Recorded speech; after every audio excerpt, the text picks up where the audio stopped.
Middle school can be tough, especially when you're different. But what happens when the person bullying you doesn't know who your father is?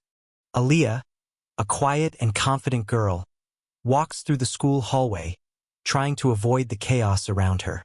But little does she know, today, she's about to cross paths with Jake, the school bully again. Jake has picked on Aaliyah before, making fun of her appearance and calling her names. But today, he's about to take it one step too far. Just when Jake thinks he's got the upper hand, Aaliyah looks him straight in the eye and calmly says, "You really don't know who my dad is, do you?"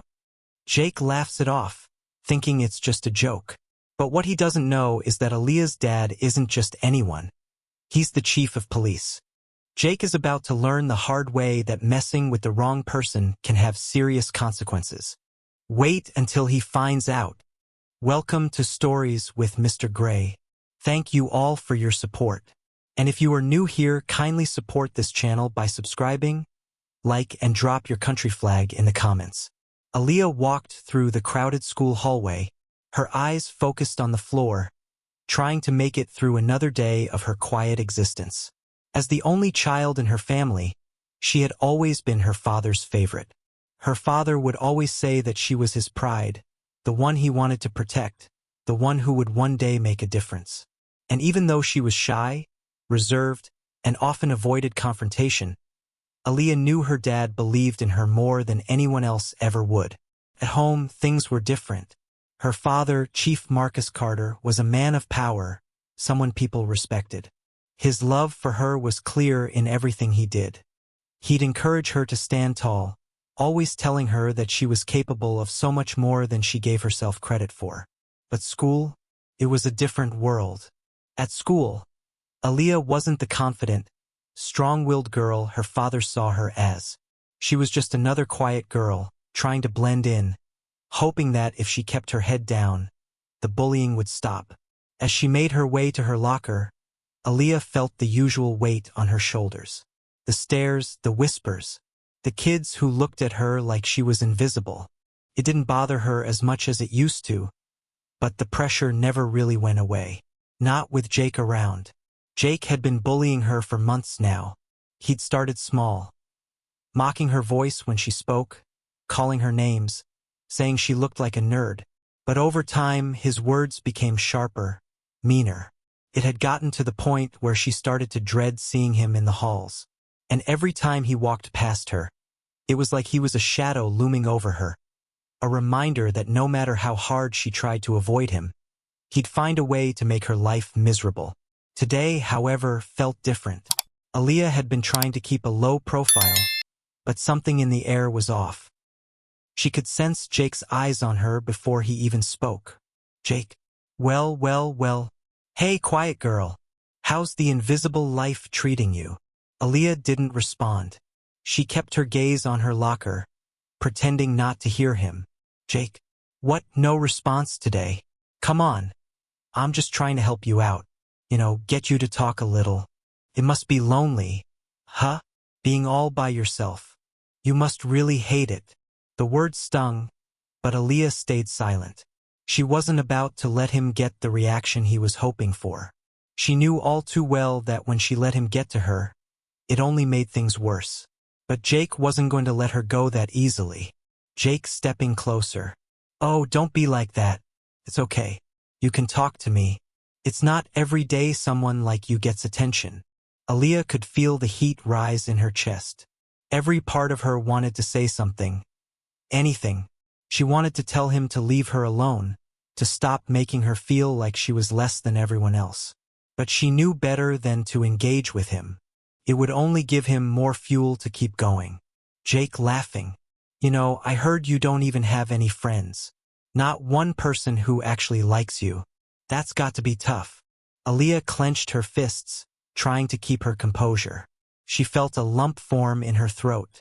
Her body was shaking slightly, but she refused to let him see her upset. Not today, Jake. Maybe it's because you think you're better than us? Huh? Is that it? Or maybe you're just too shy to talk to anyone. Come on. It's not like anyone cares about you. That was the final straw. The words hit a little too close to home. She was the quiet girl, the one who sat by herself in the cafeteria, the one who never had anyone to turn to. Jake's words felt like knives, and for a brief moment, it felt like he was tearing down everything she had built to protect herself. But Aaliyah knew one thing for sure: this was the moment.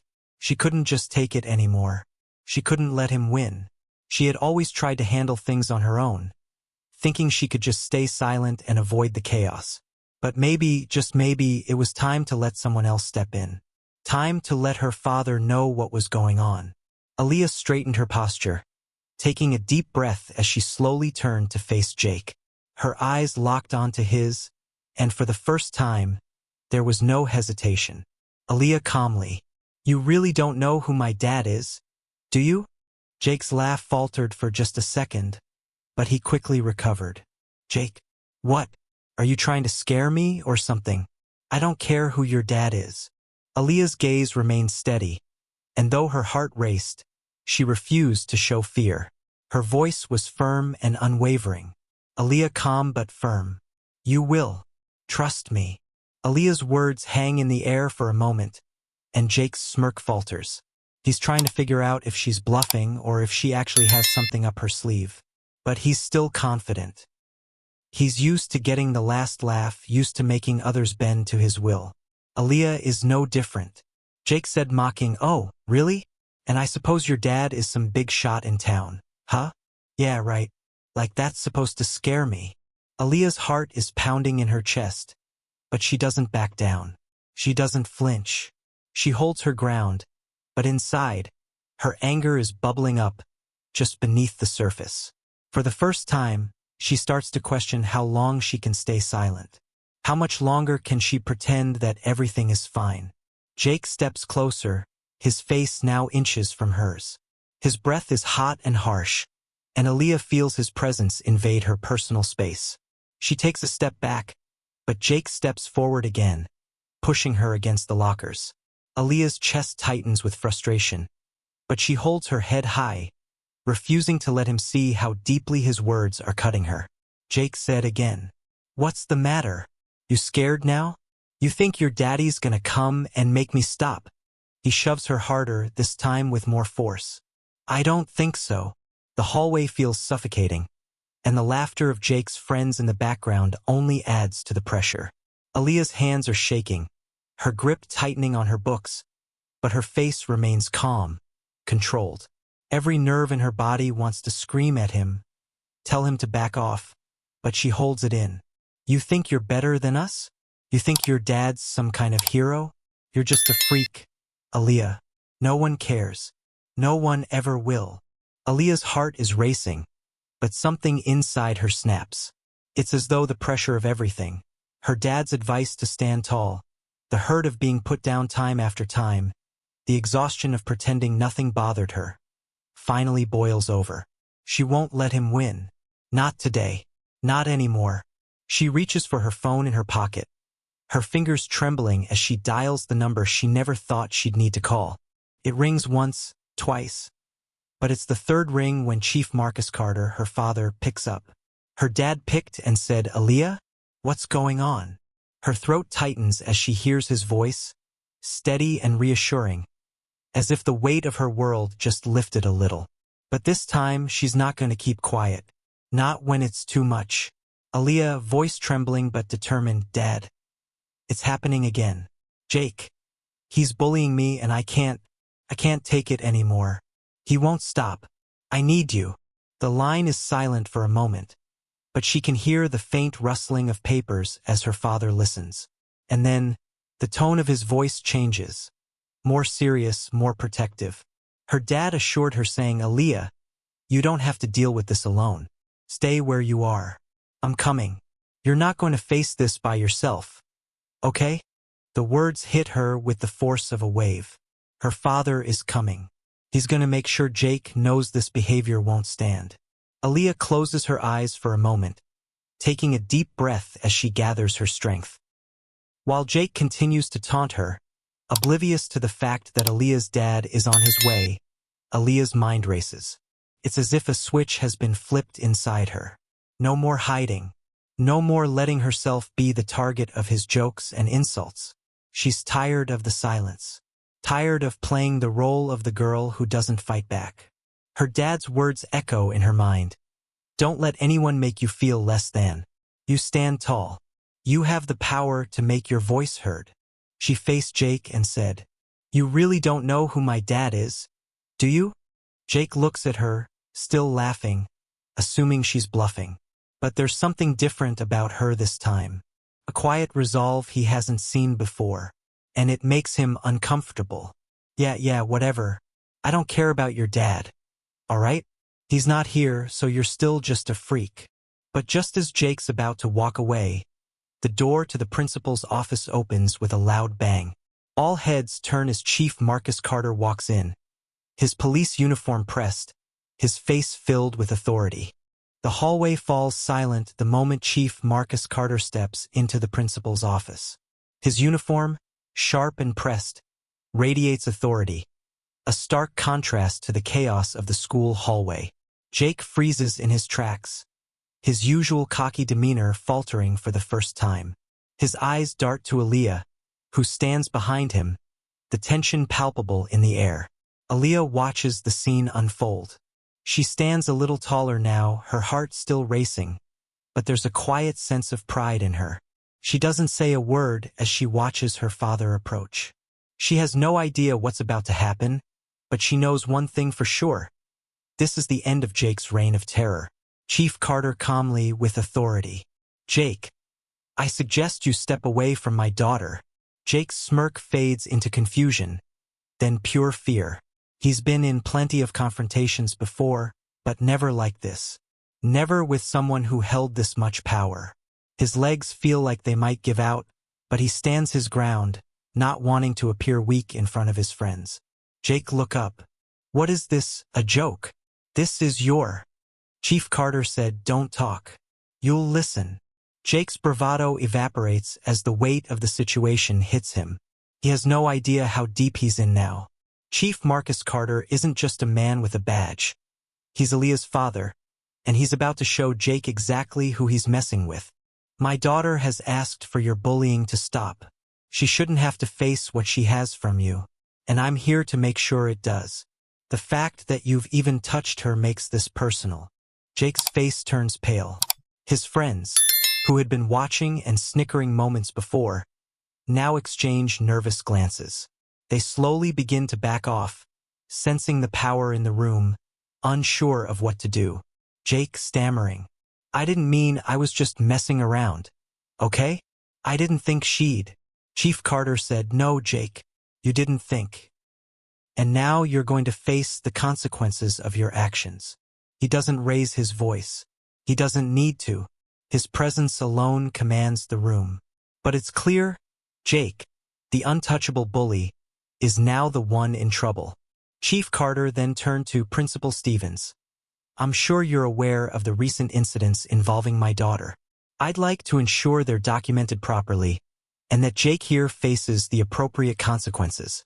Not just for the bullying, but for the physical contact and threats." Principal Stevens, who had been silently observing, finally speaks up. His voice is uncertain, as though he's not sure how to proceed. "Of course, Chief Carter. I will start the necessary proceedings immediately, but I assure you we'll handle it from here." Chief Carter directly talked to Jake. "You should have stayed away from her. Now you'll learn that your actions have real-world consequences. You'll face the disciplinary process, but that's just the beginning. I'm calling the police. You're officially on my radar." Jake's smirk is completely gone now. He's trapped. The power he had over Aaliyah is gone, and he knows it. Jake nervously said, "Please." "I'm sorry." "I didn't mean any of it. I was just trying to have fun." Aaliyah watches the scene, the relief starting to settle in. This is what she had been holding back from for so long. Her dad, the one man who could make this stop, is here now. And he's making sure Jake will never hurt her again. The next day, Jake is nowhere to be seen. The school hallways that had once felt like a battleground for Aaliyah now seem different. The students who once whispered and laughed at her behind her back now avoid making eye contact, sensing the shift. Word has already spread. Jake's reign as the school bully is over. As Aaliyah walks down the hallway, she feels something new. It's not the familiar tightness in her chest, the anxiety of walking past Jake's crowd. Instead, it's something different, something powerful. She walks with her head held high, her shoulders straight, her steps purposeful.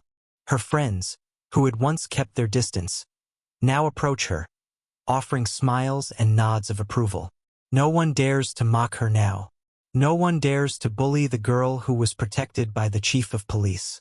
As Aaliyah enters her class, the usual whispers from the students stop. She's no longer the shy girl who kept to herself. The silent strength she had carried for so long had finally found its voice. Aaliyah may have been the quiet girl, the one who didn't fight back. But she's not that girl anymore. She's the girl who stood tall, who called on the strength of her family, and who, in the end, found her own voice. After school, Aaliyah sits on the couch next to her father, their usual evening routine. This time, it feels different. They're not just father and daughter, they're a team. Chief Carter smiled proudly. "You did good yesterday, Aaliyah. You showed him strength, the strength I always knew you had. I'm proud of you for standing up for yourself. I couldn't have done it without you, Dad. But I think I'm starting to realize I don't need anyone to fight my battles for me. Not anymore." Her dad responded and said, "That's the point, sweetheart. You always had it in you. Sometimes, it just takes a little push to realize it." And with those words, Aaliyah knew her world had changed. She wasn't just the daughter of the chief of police. She was someone who could stand on her own. A girl who had found the courage to be herself, and let no one ever take that away. We all face challenges, and sometimes we feel like we don't have the strength to stand up. But remember, you're never alone. And it's okay to ask for help when you need it. Have you ever had a moment when you stood up to a bully or found the courage to speak up? We'd love to hear your story in the comments below. Don't forget to like the video if you found strength in Aaliyah's journey, and hit subscribe for more uplifting stories like this. You've got this. Thanks for your support always.